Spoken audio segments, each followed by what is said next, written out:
Welcome to a discussion of Chapter 2.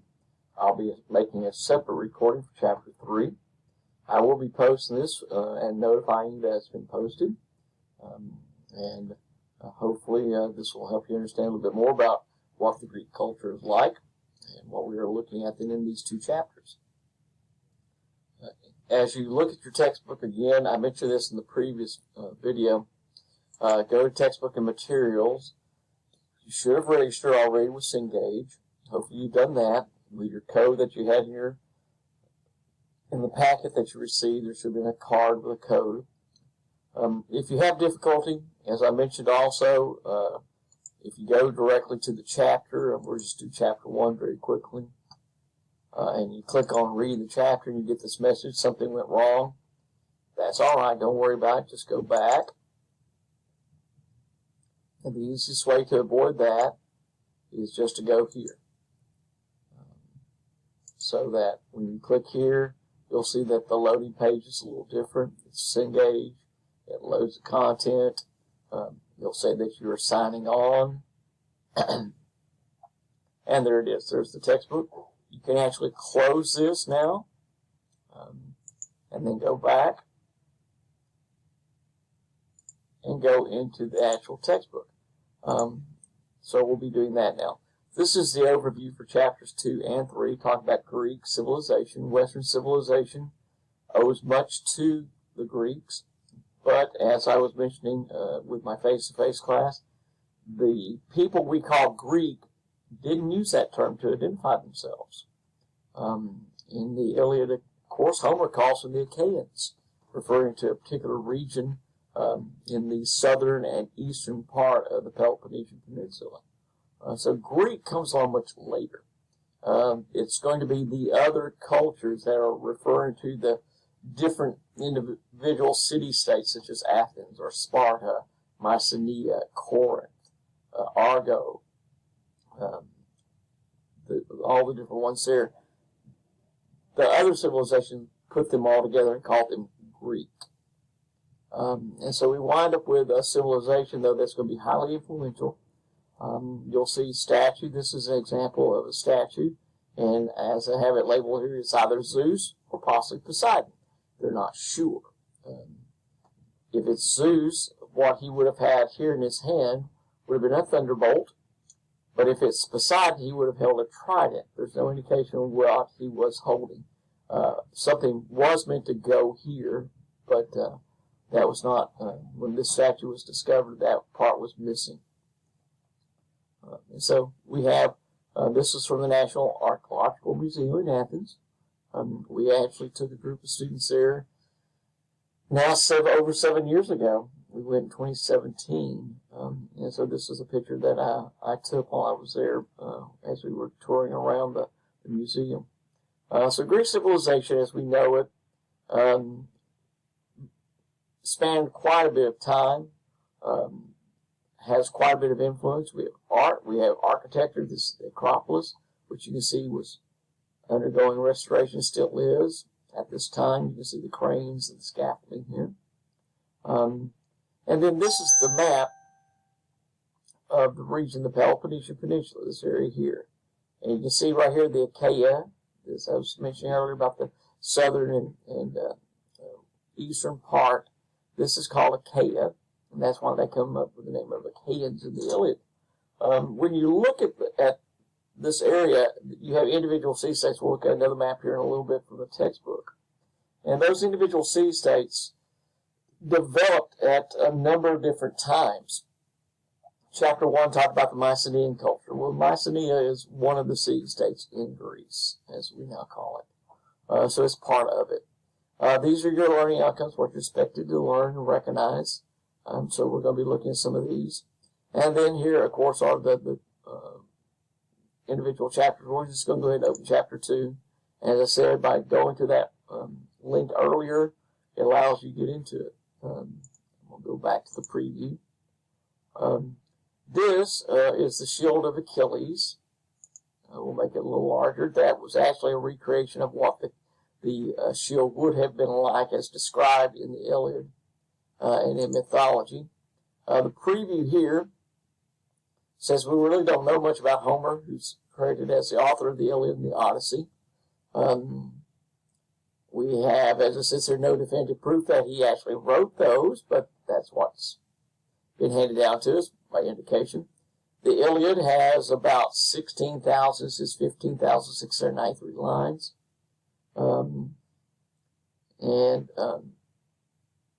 As it says, by law, it would be recited in Athens every 4 years. And Homer is always attributed as the author of it. You have other aspects offered to it, and they talk about details here. At the shield of Achilles, mentioned in the 18th book of the Iliad, shows Greek culture, the life, the views, the details, including even supposedly about what would happen to Achilles. So this particular one was actually displayed at George IV's coronation. So you have some more contemporary versions of it.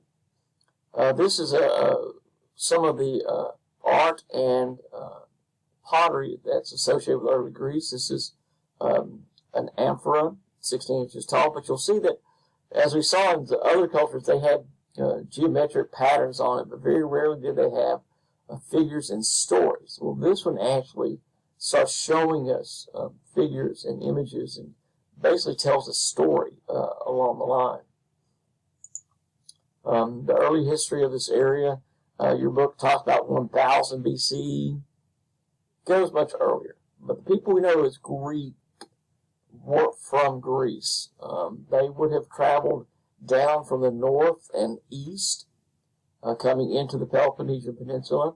Hunter-gatherers who moved along with the flow of the herds, traveling in the direction that the herds would move.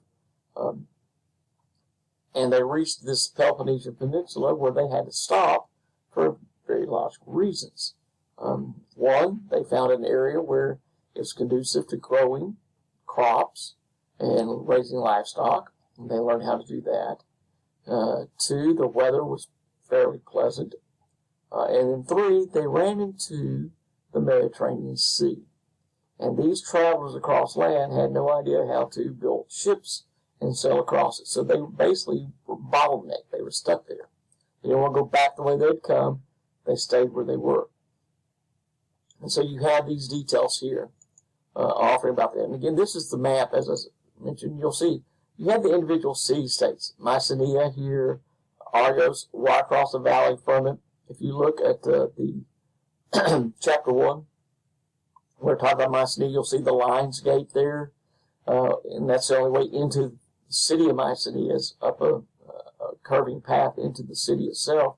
And then directly down, because it's on top of a mountain, you look down across a valley area which is populated with olive trees.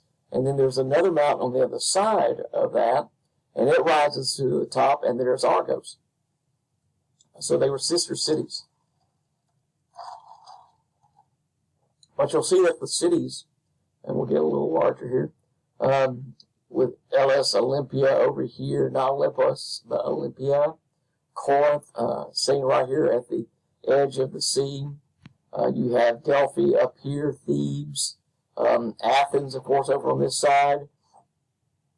Well, the result is, of course, that, and you have the Ionian over here, the Aegean here, the Sea of Crete, all of this being part of the Mediterranean, essentially with the divisions here and there. These city-states were separated. You can see, and I can erase this a little bit for you, these details here. The darker shades are supposed to represent mountains. So these are mountainous regions. So that, as I mentioned, Mycenae and Argos set on top of mountains. Athens is in a plain area over on this side. Corinth is in a plain area between two parts of the peninsula. And they've actually now have a canal here so that literally ships can go in and out of this area. So that somebody coming from the Ionian, they can sail through here, cut through here, and get into the Aegean.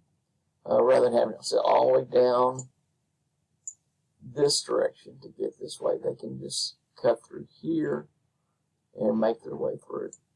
But these city-states were isolated because of the mountainous areas, the amount of water that surrounded the different parts of it. Literally, trying to go from Mycenae to Athens would require either an arduous going down the mountain, across open area, more mountains, then trying to get into the plain, or it would require going across this area and then trying to sail. Well, as I said, the group of people when they first showed up, they did not have boat knowledge. They didn't know how to build ships. That's going to come to them later, possibly being brought to them from Crete or from Egypt. It's a supposition. But what we have here is an area that is isolated in the sense of the different city-states. They didn't see the need to go across this way. The mountains kept them, the seas kept them, but also they didn't see the point in doing so. They were independent. Your book is going to talk about this area being under Mycenaean control or authority. No, it really wasn't. Athens was never under Mycenae. Mycenae was a city in and of itself.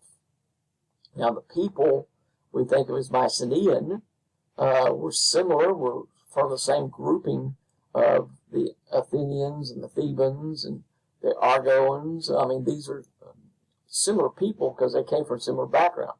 Again, probably coming up from this area here and moving down and around and through till they reached this region.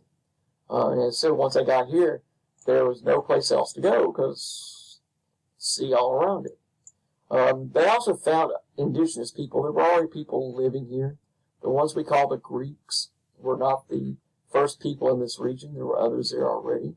In Athens, when they built the Acropolis Museum in the heart of Athens, the excavation of the land there where they were getting ready to build a museum, actually they found underneath that area a settlement. They found the remains of another group of people, walls and, for buildings and houses and other artifacts that they found. And so now when you go to the Acropolis Museum in Athens, you walk across a plexiglass bridge so that you can look down where they are doing continued excavation and exploration of this archaeological site of a settlement of people who preceded the Athenians, the ones we think of as settling and creating Athens. And so it's very interesting that way because there were other people here. But the group we think of as the Greeks, who settled in all the various city-states, came in and took over. And they moved, and this is going to be the answer quite often.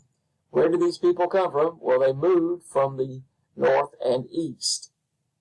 In other words, the answer is Russia. The people always seem, whenever they ask where did these people come from, the answer always seems to be Russia. When we get to the chapter that's going to talk about the New World, they talk about the population of the Native Americans. Well, where did they originate? The answer will be Russia, coming across the Bering Sea into now what's known as Alaska and then down. It's amazing how Russia provides a number of people. How they got to Russia is another matter. So these people come into this region, and as the hunter-gatherers move into different areas, wherever they're coming from here down through, it's not as if they were the only people in the world. They're running into other people, other cultures. And there's a choice. They can make a choice to avoid, simply say, hi, we're just walking around you guys. They can assimilate.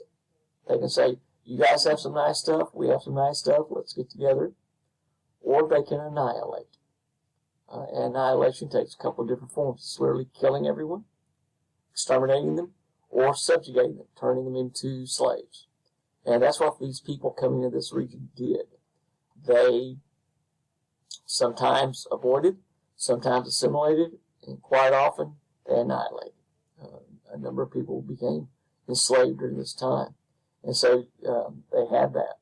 It talked about the Mycenaean in chapter 1 going and taking over parts of Crete, the Minoan culture. That was probably a long time before, but we do have this.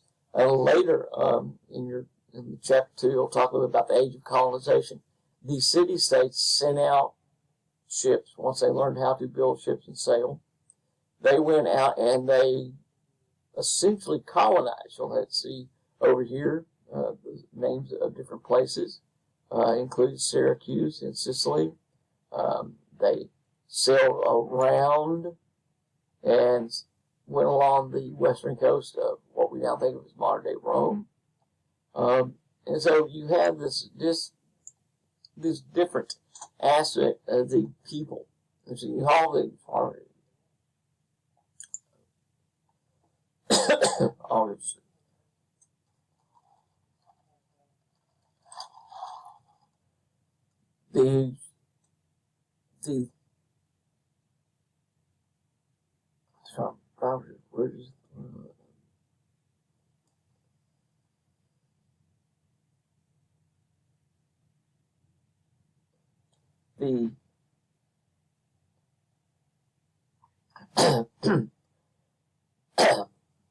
I'm trying to get this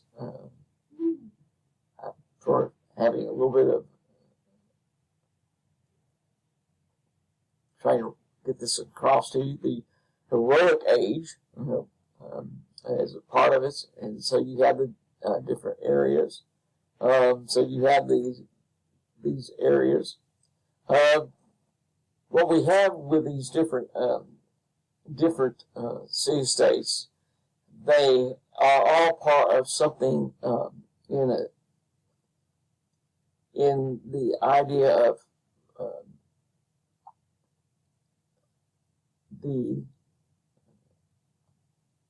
I'm trying to think of how to say this for you. The similarities that they have. So we have these different city-states where they share common aspects. And part of it is the idea about the religion. You have the idea about the different gods, where Zeus, for instance, is an important aspect. They have a number of other ones that your book talks about, Apollo or Dionysus. All the other ones, and they show you a few of these here. One of the main aspects about these gods is that we see changes in the culture, and that change is represented by the naming and the importance of the gods. In Greek mythology, the idea of what happens is that you have the early part, which is the origin of everything goes back to chaos. That everything was chaos. And in that aspect, the idea is that it was just an unformed aspect. For those of you who are familiar with the Old Testament, it says, in the beginning, God created the heaven and the earth. That all was void. The actual term that's used there in the Greek translation is chaos. So everything is chaotic. And then in Greek mythology, chaos splits into night and day, male, female. And then, excuse me for that, little pop-up. Then you have night and day mate, if you will, and they give birth to earth and sky, earth being female, sky being masculine, and they have names. Uranus is sky, and Gaia, or G, is Mother Earth. That's why we covered geography, because G means Earth. And so then they have children, and those become the Titans. Uranus is told that one of his children will overthrow him, and so he's trying to make sure that doesn't happen, but sure enough, one of his children does. There's a series of them. They each take on very specific roles. You have Helios, who is the god of the sun. You also have another one, Hyperion, who's another one. So we sort of see some overlapping. You have Oceanus, god of the waters. You have Kronos, who is lord of time. You have Rhea, who's another earth eater. what we're seeing with these overlapping is that it actually represents cultures. Remember I mentioned earlier that they can assimilate, or they can annihilate, or can avoid. But when we start seeing different gods coming in with different names, but doing essentially the same role, we're seeing one culture gradually replacing another. So that when Rhea becomes an earth figure, earth goddess, then she's replacing Gaia. And so you sort of have both of them lingering there, where one never fully replaced the other. So Kronos takes over as the leader of the Titans, and he too is told that one of his children will overthrow him. So he tries to avoid that prophecy. He does it by eating his children. As they are born, he goes in to look at the child. He talks about how beautiful the child is. I could just eat you up. And he does. He promptly eats the child. So Rhea gives birth 5 different times, and each time this is what happens. He comes in, and she's left with no child at all because Kronos eats the child. So the 6th time she gives birth, she finally learns that not a good thing to have Kronos come in immediately. So when Kronos comes in, he doesn't even look at the child anymore. There's none of this, coochie coochie coo out you, just like you, baby. No. He just dumps the cradle, contents of the cradle, and swallows it whole. And it lands in his stomach, sort of a heavy job. Because what Rhea has done is take the baby and give it to the Cyclopes, who are the craftsmen for the Titans. And they're assisted by the 100-handed people. And she has told the Cyclopes to raise her child, keep him safe, and raise him.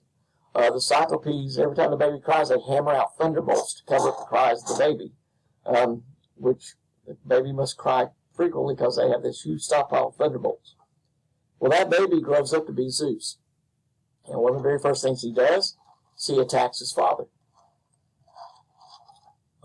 Either punches him or kicks him, depending on which story you want to go with, in the stomach. And Kronos retches. He throws up. And when he throws up, Zeus's brothers and sisters, Hera, Demeter, they don't have all of them listed. You have Poseidon, Hades, his 2 brothers, Hera, Demeter, and Hestia, are regurgitated. And they join with Zeus. They fight Kronos, and they defeat him. Now, essentially the regurgitation of the gods is an indication that the gods cannot be controlled by time.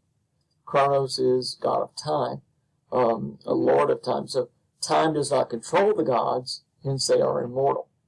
To further emphasize that time has no power over them, Zeus castrates his father, takes the piece he's cut off, throws it into the sea, and the churning of the waves with the flesh and the blood and the semen, and suddenly rising out of the sea on a large clamshell, is Aphrodite, the goddess of love and beauty. She is credited as being the daughter of Zeus. He basically created her. It's also an indication that she probably is an assimilated goddess figure, probably tracing origins back to Ishtar, the Mesopotamian goddess that was mentioned in chapter 1, who also probably influenced Isis from Egypt. So those 2 figures probably influenced this figure. The fact that she is described as coming in off the sea. Anytime you have a god or goddess that's described as coming out of the water, coming off of the sea or the ocean, it typically is indicative that that figure has been adopted from a previous or another culture that's been incorporated from something outside the particular culture. So she's taken in. So you have these 6 major figures of Zeus: Poseidon, Hades, Hera, Demeter, and Hestia. Now, one of the key aspects is that those are the 6 figures of the gods, as they're called. These gods probably are the ones that were brought in by those invading Greeks into the Peloponnesian area. And again, the stories show assimilation. We see changes in the culture. Chaos to night and day, to Uranus and Gaia, to the Titans, to the gods. We see one culture and one approach being replaced by another. And that becomes very important. That's what this is representing. When the Greeks, who were hunter-gatherers, were traveling, they probably did have these gods. Zeus, a powerful god of the sky. Poseidon, the lord of waters, not of oceans. They don't know about oceans yet. You have Demeter, a goddess of seasons. Here they have it wrong. She's not a god of agriculture. She's not. She's a goddess of seasons. They don't have a goddess for agriculture or a god for agriculture. That comes along later. Hestia, goddess of the hearth. One of the first things you want to do if you're a hunter-gatherer when you set up camp is you want to start a fire. You need it for warmth, you need it for cooking, you need it for protection. So Hestia is important. Bringing a coal from the previous fire, making sure it stays active so that you can start the fire very quickly. You pray to Hestia for that. Hera, goddess of women, goddess of marriage. That's an important aspect because, again, the women in the hunter-gatherer society were the ones who were in charge of everything. And then you have Hades, he's mentioned down here, which really is not his name. Not his name. Hades is the actual name for the Greek underworld. That's where you go. When you die, you went to Hades. The name of this god was lost over generations because you weren't supposed to use his name. If you used his name, he would come and claim your soul. So you just refer to him as the Lord of Hades. Well, eventually that gets changed, and just over centuries, he just becomes known as Hades. He is simply associated with the place. So Hades is actually the place, but it becomes the name of the god because the actual name was lost over the millennia. It says he's a non-Olympian. No, he actually is part of Olympus. He just doesn't live there most of the time. He prefers to stay in the underworld, Hades. Hence why the name and the god are synonymous. But you have different ones. You have other gods. And what we wind up having, besides the six I just named of Zeus, Poseidon, Hades, Hera, Demeter, and Hestia, you have other gods who are named. They form a theogony of 12 gods. Those 12 are Hephaestus, Ares, you have Apollo, then you have Artemis, Aphrodite, and Athena. Now, Hermes is mentioned, but he's not part of the theogony. Dionysus we'll talk about in a moment. The six I just named, Hephaestus, Ares, are attributed as the sons of Zeus and Hera. Artemis and Apollo are the offspring of Zeus as well, but not their mother's not Hera. Aphrodite, I already told you how she originated. She's attributed as a daughter of Zeus, created from the remains of Kronos' genitalia. And then you have Athena. She is one of the last gods added to the theogony, and we know that because of her origin story. Going back to Hephaestus up here, Ares, who seems to be older. Ares seems to be the older brother of the two. But Hephaestus is the god of fire and metalworking. He's very similar to Ptah, the Egyptian god that's mentioned in chapter 1. When Hephaestus was born, Zeus came in to see his newborn son, and he looks in the crib, and then he looks at her and says, "What's that?" She goes, "That's our new baby boy." He goes, "No, that can't be. That's one ugly-looking, whatever it is." Because he's covered with dark hair. He says this, and then Zeus, and he's got a bad leg. What's he doing? This can't be. So he picks up the baby by the bad leg and throws him off Mount Olympus, which does not do that leg any good. But since Hephaestus is a god, he's immortal, so he doesn't die. So Hera gets all upset and grabs her baby and says, "You just can't treat our child like that." So she gives the child to the Cyclopes. Because Zeus says, "Get it out of here, I don't want to see it." And so Hera gives Hephaestus to the Cyclopes, says, "You take care of my baby boy." And Cyclopes do. Well, by the time he's 2, Hephaestus has learned everything that the Cyclopes can do. By the time he's 3, he's teaching them new things to make. because again, the Cyclopes are the craftsmen for the gods. They make things for them. And Hephaestus is the master. He's the god of fire, metalworking, of crafts. He's the one who makes everything. But Hera has a tender spot in her heart for her son, who Zeus does not like. And so she convinces Zeus to favor Hephaestus and makes Zeus make Aphrodite, the goddess of love and beauty, marry Hephaestus. You'll see he's the husband of Aphrodite. Aphrodite really didn't want to do that, but she does. She's made to marry Hephaestus because Hera wants to make sure that Hephaestus gets the best looking woman. What results, though, is that Ares and Aphrodite wind up having an affair. The situations that people, the other gods know about it. And so Hephaestus, finally just has enough of it, tells Aphrodite he's leaving for a few days. He's got a business trip of some sort, and so he leaves. She promptly sends for Ares, and they go to bed together, which sets off a trap. Hephaestus has built a trap of a very fine mesh net that could not be really felt, but when they were in the bed, it triggered it.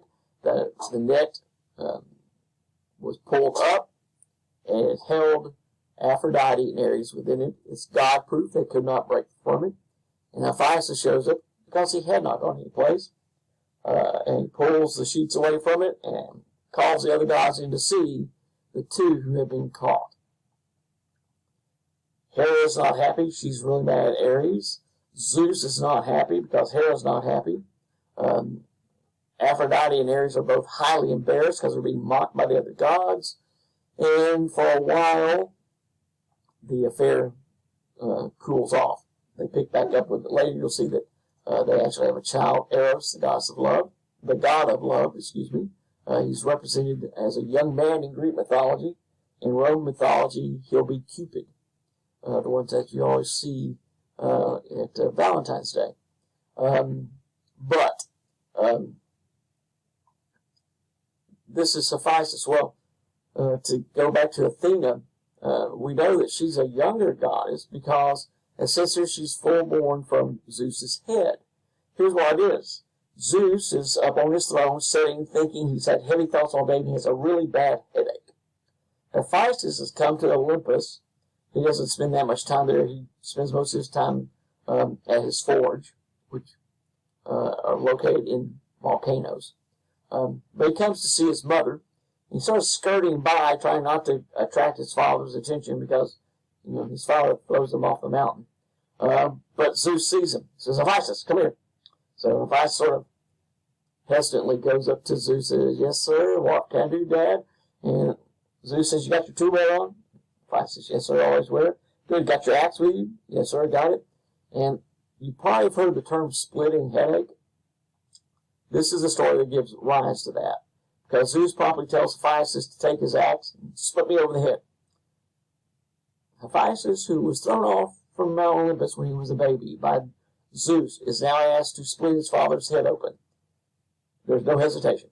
The axe comes out, he splits his father's head wide open, and from Zeus's head, from the mind of God, comes wisdom.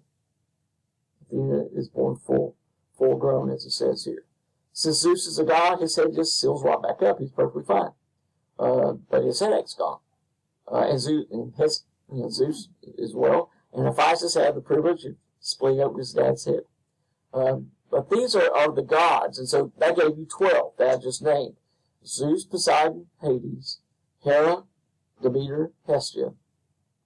You have Hephaestus, Ares. You have Aphrodite, Athena. Then you have the twins of Apollo and Artemis, who are also the children of Zeus, but the children with a demigoddess figure, not with Hera. Again, that tells they were probably figures that were assimilated. They had been worshipped, and they were simply assimilated into the Greek culture. So you went with 12. That was good. They liked 12. Nice balanced number. You have 6 older, 6 younger. everything is in harmony and balance. Symmetry is really important to the people we call the Greeks. But commerce is also important. Once they settle in a region and they learn how to grow crops, they learn how to raise livestock, they wind up having a commercial aspect to what they do.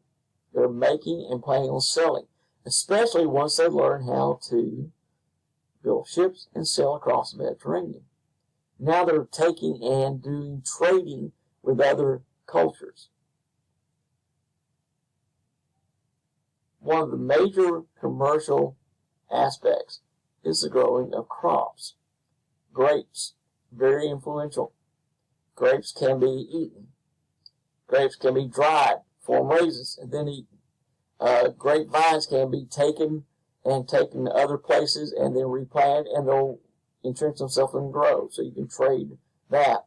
You can make juice and drink it immediately. Or, even better, you can press the grapes, you can store the juice in barrels, and you can ferment it, and you wind up with wine, and people will pay for wine. So grapes become important. The olive becomes important. Olive trees are grown. As I mentioned, the valley between Argos and Mycenae is a large olive grove. Literally, the trees have been there for hundreds of years. And the olive can be eaten. It can be put in barrels with salt water and brine and still be eaten. It can be pressed, and the oil from the olive can be used for a number of purposes. It can be used to make soaps. It can be used to light lamps that now you can see at night while you're inside or elsewhere. It can be used for lubricating machinery. It can be used for cooking. All sorts of purposes for the oil after you press the olive. Highly advantageous, highly profitable to sell. Well, as I mentioned, they have in your book as Demeter is a goddess of agriculture. And she's not. She's a goddess of seasons. They don't have a god of agriculture, but they get one. They get one who is the god of the vine, the god of production, the god of festivity, a fertility god, and his name is Dionysus. As it says here, they call him the god of wine. You'll see that he's attributed as the son of Zeus, a mortal. Sometimes she's a minor goddess called Semele, but usually mortal. And his origin story, there's a couple of variations off of one story, and then there's also a separate story about Dionysus, which removes him from being Semele's son. The first one is that Zeus has had a hard day of being a god. He's gone off, and he comes home. Now, one of the aspects when you go through Greek mythology, quite a number of stories are about Zeus having children outside of his relationship with Hera. I just mentioned about Apollo and Artemis. There are other ones where he has a number of children are accounted to him. That he's always having affairs. Hercules, or Heracles as the Greek call him, was one such figure. What those generally indicate are assimilations, where a group of people have been worshiping a particular god figure. Heracles or Hercules was probably a minor god, vegetation god, along the southern coast of the Peloponnesian Peninsula. It seems to be where his worship was centered. Who was so popular, though, that they did not want to get rid of him, so you didn't just end it, but you assimilate it and you say, well, the God you've been worshiping is fine, but he's actually the child of our God. And sometimes that would lower the God from being a God to a mortal, where it's half God, half mortal. Sometimes that would be the case of Hercules. He's mostly mortal until he dies, and then the immortal part is raised to a god figure up on Olympus. Now, he doesn't do much there. He basically acts as a butler And then later he's posted as the guardian of the gates of Gibraltar. But all the big adventures of Hercules are while he's immortal. But these figures are brought in that way. And sometimes, as with Apollo and Artemis, they're considered full gods, and they're given very specific roles. Such is the case of Dionysus. So Zeus comes home. One of these affairs, again, that he's been having, Hera has found out again, which does not sit well with her. After all, if you'll note, she's the goddess of marriage. It doesn't look good that the goddess of marriage has a husband who cheats on her all the time. So he shows up at the house, and Hera meets him at the door with a big smile on her face, tender concern about Zeus, saying, "Oh, you just look so tired. Honey, come on in here and sit down on your throne, and I will massage your temples, the ones on your head, not where people come and worship you. And I have prepared your favorite meal." And so they have a great meal, and they're sitting on the couch, they're all cuddled up together. And she asks, "Honey, do you love me?" Guys who are listening, be careful when that is asked. And Zeus says, yes, of course I do. "Oh, honey, do you really love me?" "Yes, of course I do." "Oh, honey, do you really, really love me?" "Yes, I really, really love you." "Honey, do you love me so much you'll do anything for me?" Yeah, I'll do anything. "Do you promise you'll do anything for me because you love me?" "Yes, I promise." And Hera says, "Good, hit that one with a thunderbolt." And she points out Semele, Zeus's lover. Gods cannot break promises when they make a promise that way. So he throws the thunderbolt. Goodbye, Semele. She's just a little black spot on the ground now. But several months later, a hand pushes it out of the ground, and pulling himself out of the ground comes Dionysus. He's a vegetation figure, hence planted in the ground, nurtured under the ground, and then emerging to new life. He is a resurrection figure in that way. Anytime you hear about a god who's been killed and then comes up back out of the ground, that's a resurrection or a vegetation myth. That's what they're called. They're called vegetation myths. So he comes out. He's a god of vegetation. Now, a slight variation on that story is everything takes place. Honey, do you love me? Good, hit that one with a thunderbolt. So Zeus does. There goes Semele again. But because he knows that Semele is carrying his child, he is Zeus. He's supposed to know these things. And he's faster than a thunderbolt. He races, grabs the fetus out of her womb, so the fetus is not destroyed, pulls it out of her, and is left holding it, and does what any practical god would do. He pulls open his thigh and shoves the fetus into it. Several months later, it's full grown, and he opens up his thigh, and out pops Dionysus. He has to put it in his thigh because, of course, men do not have wombs. Now, another story shows us that Dionysus' origin probably also has something to do with the encounter of other cultures, the Middle East, Egypt, etc. The story is that a ship of Greek sailors is out in the Mediterranean, so it tells us this is later. They have learned how to build ships, and they are already trading.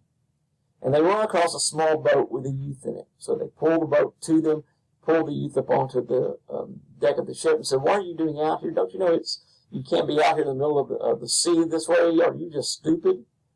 And the youth looked at him and said, "No, I'm a god. I'm on my way to Greece to be proclaimed God." And the sailors start making fun of him. "Oh, yeah, you're a god. Sure you are." And as they're making fun of, belittling this youth, the youth suddenly grows right in front of them, emerging into the giant figure of a god. Realizing they have offended a god, they try to get away, and the sailors jump off the ship. As they are jumping off the ship, the god speaks, and they are changed into dolphins. The god then causes vines to grow up around the ship, a breeze to blow, and he sails into the harbor to be proclaimed the god of Greece, Dionysus. The sailors, in the form of dolphins, thinking, okay, if we get back on the ship, will he take pity on us and change us back to humans? And so they swim alongside the ship, hoping that they can land on the deck and be restored to their human form. So to this day, when ships are sailing into harbors, dolphins will swim alongside the ship, hoping that they will land on the deck and be restored to human form. So again, probably have seen images of dolphins swimming alongside ships. Well, now you know what. So those are the gods. Well, unfortunately, the inclusion of Dionysus into the theogony. Now, they have other gods such as Hermes and other ones also. But those are the 12 I mentioned earlier. And now Dionysus comes in. He's a 13th major figure. Because he's the god of the vine. He's the god of fertility. He's the god of growth. All of groves are dedicated to him. And those are commercial crops, and money speaks. So Dionysus must be considered important. But the Greeks do not want 13 gods in the theogony. Triskaidekaphobia, fear of the number 13, was real for them. And what happens is, and you'll notice in this listing of gods, Hestia, one of the ones I mentioned earlier, is not named. Hestia steps down as a main god. Again, I told you she was the god of the hearth, so that when they set up camp, you pull up the coals that you brought from the previous, and you start your fire. You pray to Hestia that it worked. Well, now they're living in city-states. You have a house. If your fire goes out for some reason, just look out the door, and if your neighbor has smoke coming from the chimney, go get a coal. It's not that hard to restart the fire. So Hestia's role of importance drops. And so you wind up with 12 gods. But what we see in the changing there is a changing of importance. You had previously 3 male gods, 3 female goddesses of the older group, the first group. You had 3 female, 3 male in the younger group. So you had 2 generations, older, younger, 6 in each area. You had a division of male, female each time. So you had 6 males and 6 females. So you have a balance to it. But the culture starts shifting. It becomes male-dominated. Men are the ones making decisions. Politics have been created, and you have the leaders of the city-states being males. So you wind up with 7 males, and you have only 5 females. And the females' roles are somewhat limited. Hera and Demeter are sort of left to just very limited aspects. You also have a younger skewing generation. You have 7 younger gods. And so we see a modern generation of developing and taking charge of this area. And that's how these stories about the gods can be viewed metaphorically to show changes in the structure of the society. The next part talks about the Homeric epics, the Iliad and the Odyssey, which were stories that relate details I mentioned earlier about Homer and his identity. We're not sure what it is, if he existed, but he's credited with it, and Greeks of a later generation talked about Homer, so they attribute it to him. But the Iliad is a recounting of the fall of Troy, how the Achaeans, as it's called there, banded together to take down Troy. The story is all about the abduction of Helen, and the storyline goes to the gods having a time of celebration, but one of the minor goddesses, the goddess of discord, was not invited, so she shows up, throws a golden apple on the table, and then disappears, and the golden apple says to the fairest of the goddesses. Athena, Hera, and Aphrodite claim it. And they look to Zeus to decide who gets it. Well, Zeus knows better. The other gods, they disappear very quickly. And so Zeus says, well, we'll make a choice. I have to excuse myself. I have to recuse myself from the decision-making because Hera, you're my wife and sister. Aphrodite and Athena, you're my children. So I can't choose among my children. But they had a visitor at Mount Olympus at that time. He was a prince of Troy whose name was Paris. And so Zeus says, I tell you what, we'll let Paris make the decision. Well, Paris said, can I sleep on it? Because he didn't want to know what to do. So he goes to bed, and each god comes to him in dreams. Hera shows up and offers him, says, hey, choose me, and I promise you a wonderful marriage. And he said, thank you. So then, next dream, Athena shows up, and she promised him success in military endeavors. Thank you. Aphrodite shows up and says, here, take a look. And she shows him a picture of the most beautiful woman in the world. The next day, Paris makes a choice. Yes, Aphrodite gets the apple. So he goes to her and says, okay, where is she? And Aphrodite hands him a little bottle. Paris goes, is she inside that? What do I do? She goes, no. This is a drug. It'll make her fall in love with you. You have to go find her. She's over in, at that time it was treated as Mycenae. And you go see Menelaus. She's his wife. And so Paris has to go drug Helen to fall in love with him so that he gets the most beautiful woman in the world. Now, the story of Helen is an interesting one. Remember, you had stories about Zeus sleeping with other women and having children. Well, he did that with a princess called Leda, Leda, or Leda. He saw her and wanted her, but he knew that Hera was always, looking out to see if he was trying to cheat on her. So when Leda and her handmaidens went out to bathe in the pond that was their bathing spot, Zeus got the idea of how he could do this. He changed himself into a swan. He flew down and raped Leda. 9 months later, she lays 2 eggs. They're both double yolked. There are twins in each egg. In one emerging are the boys, Castor and Pollux. In the other are the girls. Now, in each case, one twin is going to be considered immortal. The other one is fully mortal. Division that way. In the case of the twins, Castor and Pollux, they have adventures. They're part of the Argonauts. One of the oldest, if not the oldest, of Greek epics is Jason and the Argonauts. They're part of that group. But Pollux is severely injured. He's wounded, and Castor cannot stand to be separated from his twin. So he gives up half of his immortality to his brother to try to save him. But they can't exist as half mortal, half immortal on earth for long. And so the gods take pity and they raise them up into the heavens as the constellation Gemini, the twins. So they are immortal because the constellation will last forever. Meanwhile, the girls in the other egg, one is Helen and one is her sister. And that's how she's always identified. Oh, this is Helen. And that's her sister, Clytemnestra. Even the name tells you. By the time she's 11 or 12, entering puberty, Helen is the most beautiful woman in the world.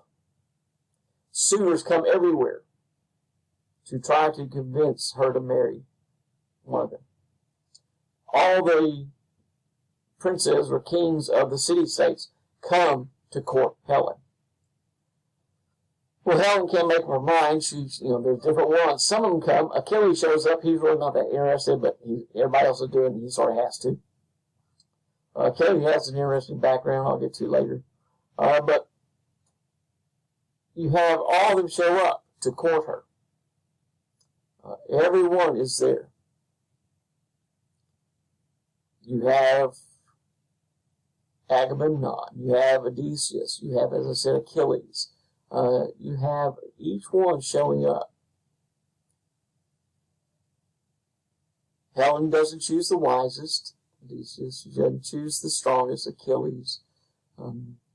She winds up choosing the red-headed Menelaus, king of Mycenae. She does not choose his brother Agamemnon, king of Argos, according to some of the stories. Instead, she chooses him. He's not the handsomest. He's not the strongest. He's not the wisest. But there's just something about it that she cannot resist. And so she chooses Menelaus. By the way, it doesn't hurt that he's the wealthiest of all the kings. I'm sure that had nothing to do with her choice. But she marries Menelaus. But before she has made a choice, all the suitors make a pact, saying, we know that we're not all going to be happy. She can't choose all of us. She's going to choose one, and somebody may get upset about that.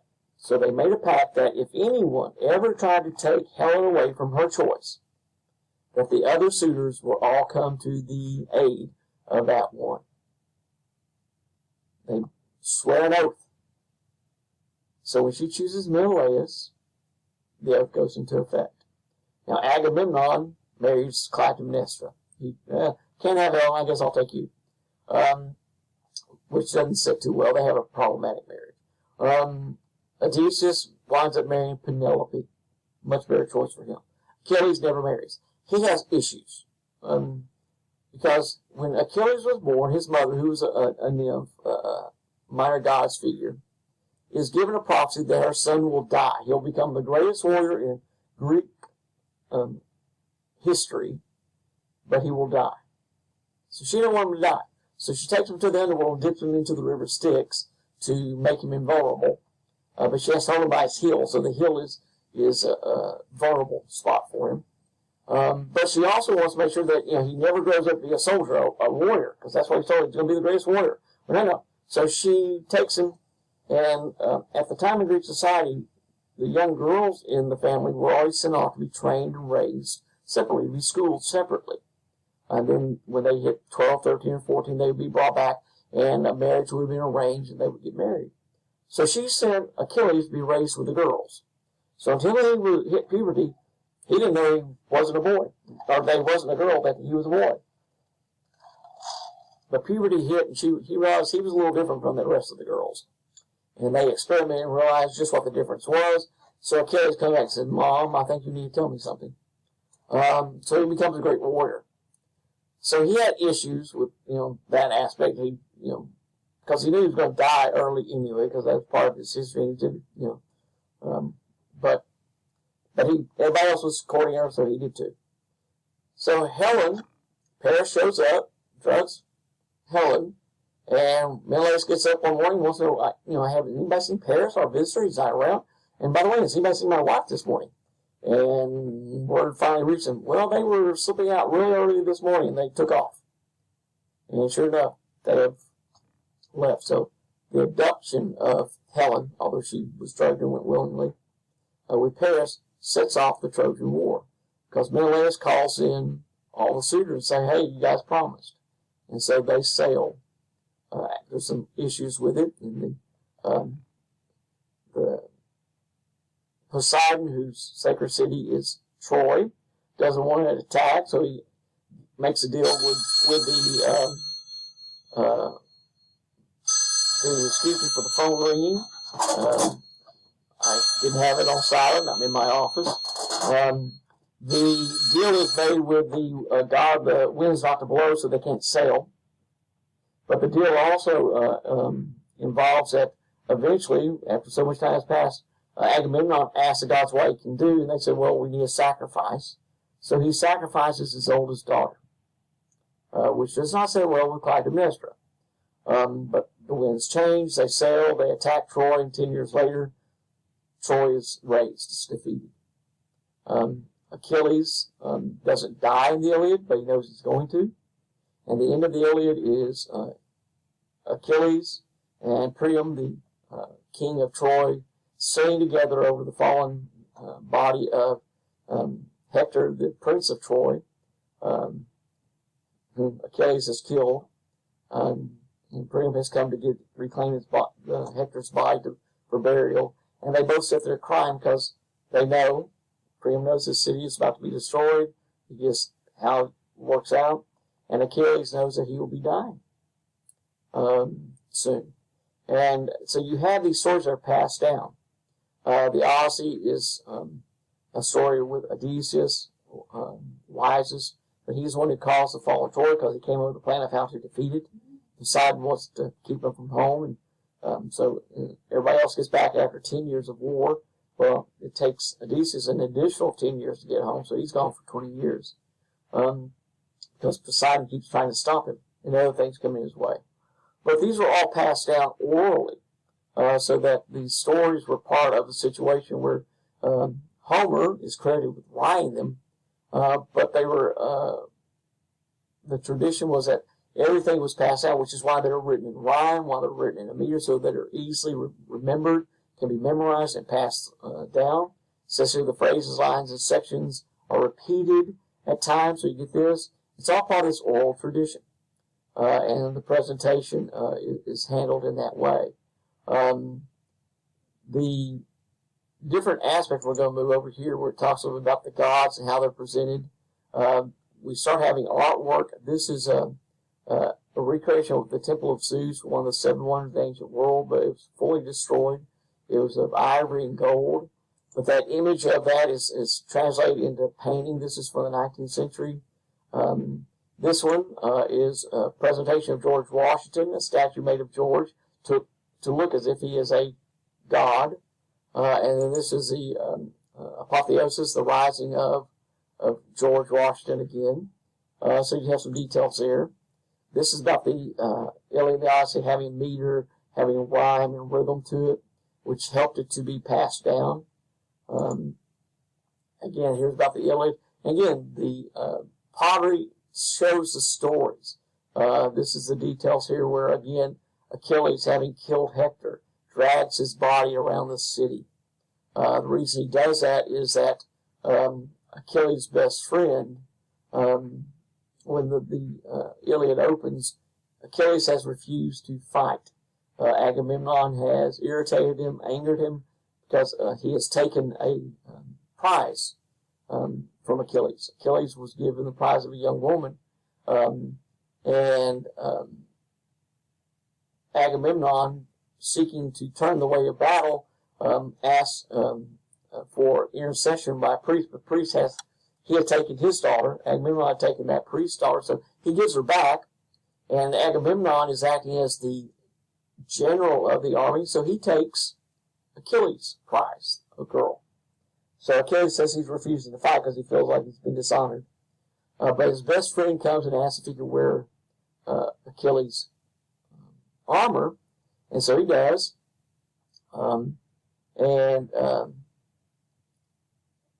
That leads to the emboldenment, if you will, of the Achaean army. They fight because they're being now led by Achilles, an invulnerable soldier. But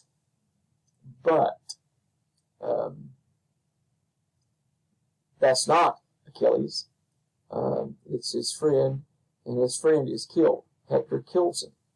And the Trojans assume that they have killed Achilles. The Achaeans assume that Achilles has been killed. And the result is that, again, here's about Briseis being taken from Achilles, so he removes himself from the fighting. And so, again, what you wind up with is Patroclus, his dearest friend, is killed, and Achilles finds out, and so he goes out and personally fights through and confronts Hector, kills Hector, and drags his body around the city, and then takes it off with him. As I said earlier, at the end of the Iliad, Priam, the king, has come down to the Achaean camp in a simple robe with a white flag to claim his son's body. And he and Achilles sit there and cry. And so this is what you wind up having here. And so you have these details offered so that, as it says here, about Hector and how he is, and Achilles, how he reacts. And so you have the details here. Well, this is what we wind up with, the stories about one culture being overthrown by another. One aspect changing as we go from one tradition to another tradition. This is all part of it. You see again the artistic aspect that goes in with the pottery, telling stories with it, which is a little different from the previous pottery. There's about the Odyssey, the idea about fate and luck, that's important to them. Part of the Odyssey is that the suitors show up.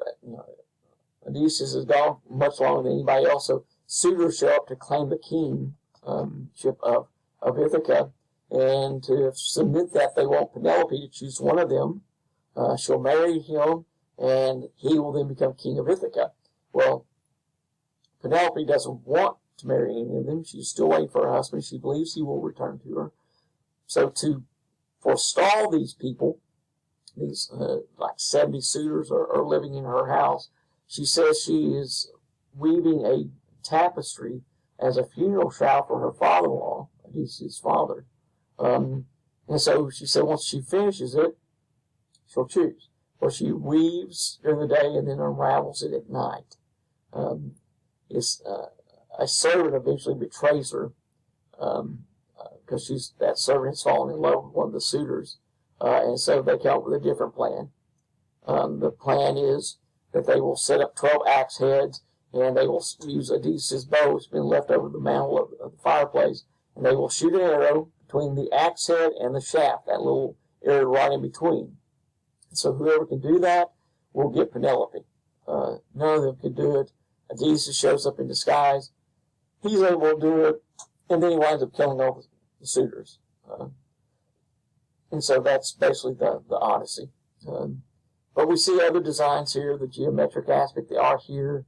Again, you can see how it's set up, again with figures, images, but also the use of geometric detailing here in shapes.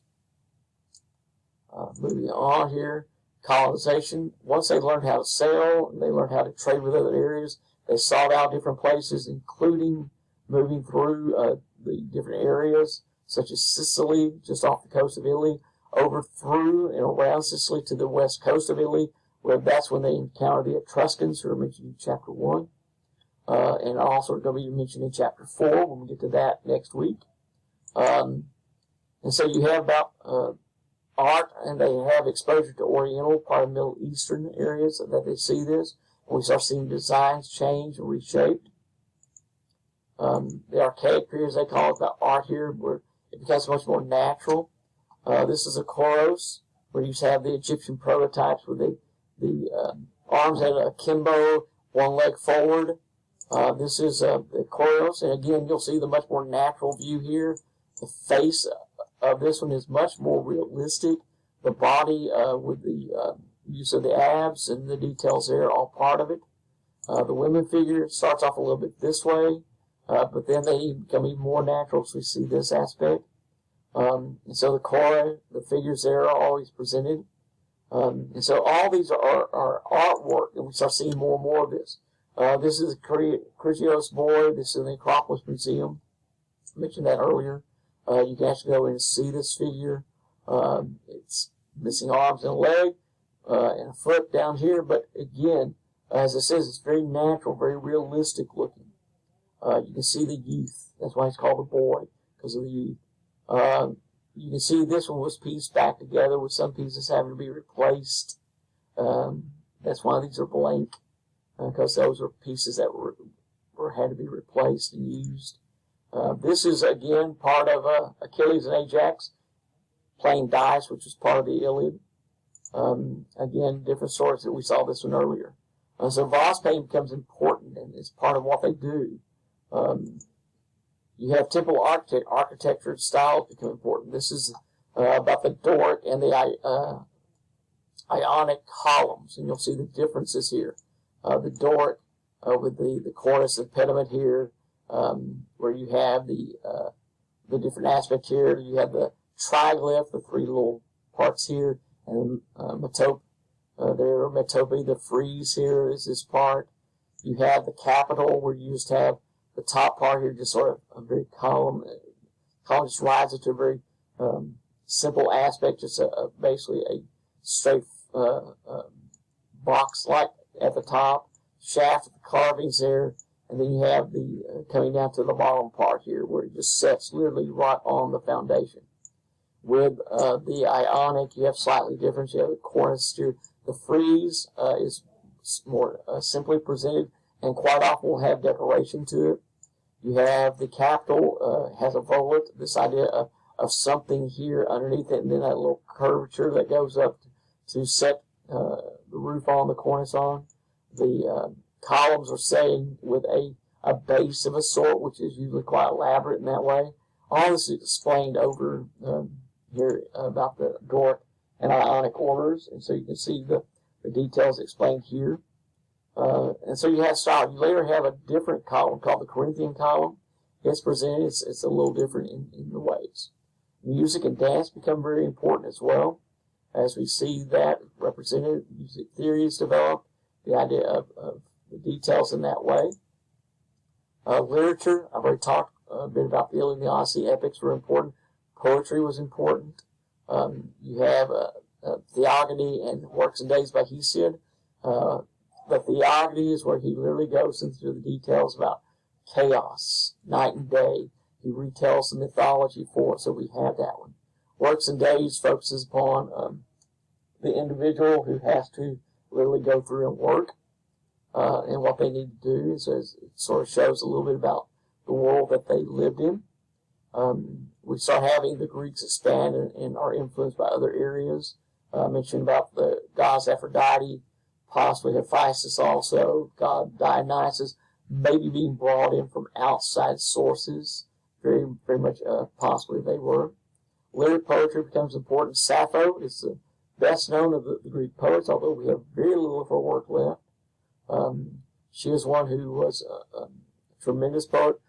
Plato writes about her and credits her, and others mention her as well. And so you have quite a bit of art going on, and then you have in the form of poetry. Philosophy comes along where you start having different areas, literally meaning love of wisdom. You have different schools that are developed. In chapter 3, we'll get to that later. It talks about some other ones. So you have what we call the pre-Socratic, meaning before Socrates, and you have some different schools there. One of them is materialist. He tries to look at things that occur naturally. Phenomena simply mean things that you can see or experience through your senses. Thales comes up. He's considered the first Western philosopher who looked at and came up with ideas such as water is underlying the change in nature. Nature is water at the basis of all this.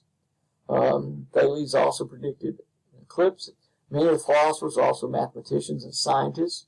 He calculated the height of the pyramids. He did that by measuring the shadow, the length of the shadow cast by the pyramid, because they couldn't go up and down the pyramid, but he could measure the shadow of the pyramid, and then he took a model and measured that shadow and then did a ratio so that he knew how tall the model was, and if its shadow was this length, then proportionally that would make the pyramid based on the proportion of the shadow of the pyramid and shadow of its model. He could then extrapolate what the height of the pyramid was. You have others who look at 4 elements, fire, earth, air, and water, who came up with that idea to explain how they influence behavior. You have Pythagoras, you've probably heard of the Pythagorean theorem, a squared plus b squared equals c squared. This is the one who came up with that. But he also had a philosophy, and he created a colony of philosophers that eventually are destroyed. It says here the people near them, the Crotons, turned violent and attacked them, and it was basically destroyed. But you have others as well, where you have the dualists who look at 2 separate universes, one we see, one which we can't. Plato will take that idea and call it the realm of the real, the realm of being, the realm of becoming. You have others as well who look at another. Heraclitus talks about that permanence is an illusion, and he is one who came with the idea that you can't step in the same river twice. And he came with the idea about cosmic order being called logos, word. You have others as well, and what they look at. Parmenides expressed his idea that reality can be apprehended, but only by reason. That reason will lead us to recognizing the perfect and the unchanging. Zeno comes in and looks at other aspects of paradoxes and tries to figure those out. And then you have the atomists, Democritus among others, who says the world is unchangeable, that the atoms are small, imperceptible, they are the particles that make up everything else. And then you have the void, the nothingness in which all these particles move. That the atoms come together to create other substances, other aspects, that everything is considered there, that the atoms are eternal, they are uncreated, they've always existed, and that they combine to create everything else. The pre-Socratic ideas are a key aspect, and you have who come along, Protagoras, who says that man is the measure of all things, that we're able to look at what man can do, and that man can create a world.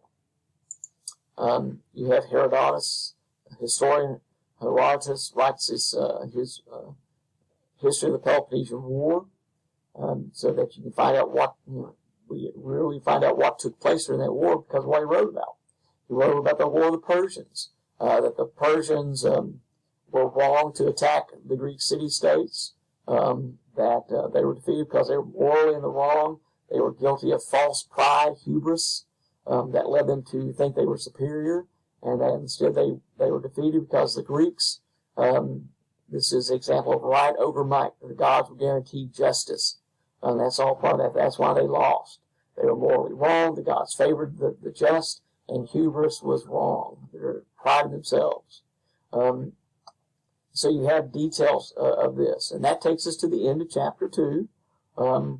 I'll be doing a separate video over chapter 3. When you look at the end of the chapters, as I mentioned before, you will see a summary of the chapter, some of the key points. It's not every major detail, but it does give you quite a bit to look at.